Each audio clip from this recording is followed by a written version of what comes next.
God and Father of all, who is over all and through all and in all. That's a fantastic description, isn't it? But notice where it comes. It comes at the end of a section where Paul's listing all of the things that hold Christians together. One body, one spirit, one baptism, and then he says one God. And he is over all and through all and in all. So what he's really talking about here is not the way that God looks after the universe, so much as the way that God rules over his church. And he says whenever you see somebody else who is a real Christian, you see somebody who has God over him. Somebody in whose life God is sovereign. He's the ruler of that life. God is over all. Not just you, not just me, not just the Christians we agree with, but every single true believer that lives on this planet. And it's not just over all, it's through all. Because God works through his people.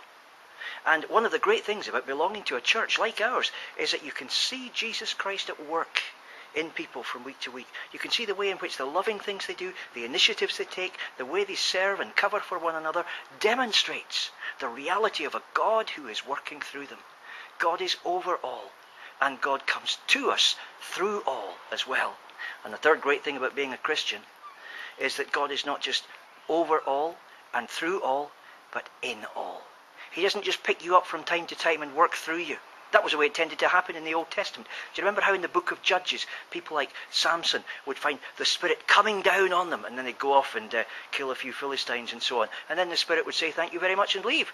Doesn't happen now, because the Spirit has come into our hearts, has made Jesus Christ a permanent possession of our lives. And as a result, God is in all as well. Now that challenges me, because there are Christians I get on with and Christians I don't. There are some who share my opinions and others, well, I just don't see where they're coming from.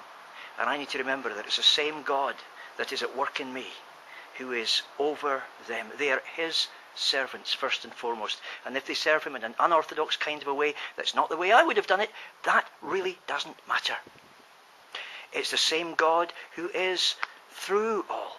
And as I look at their lives, I need to look for signs of grace, signs of God coming to me through them, because that will bless me as well as them. And it's the same God as well who's in all. And so I may not be an Anglican or a Baptist or a Methodist or a Congregationalist or any of those labels. Nonetheless, those people who own those labels, who are in my family too, because they belong to Jesus Christ, have God in them just as I do. And so Paul says, we've got to be together. We can't fall out with one another. We share so much. A God who rules over our lives. A God who works through everything that we do. And a God who lives inside us too. Have a great day, and when you see another Christian, remember that's true about them.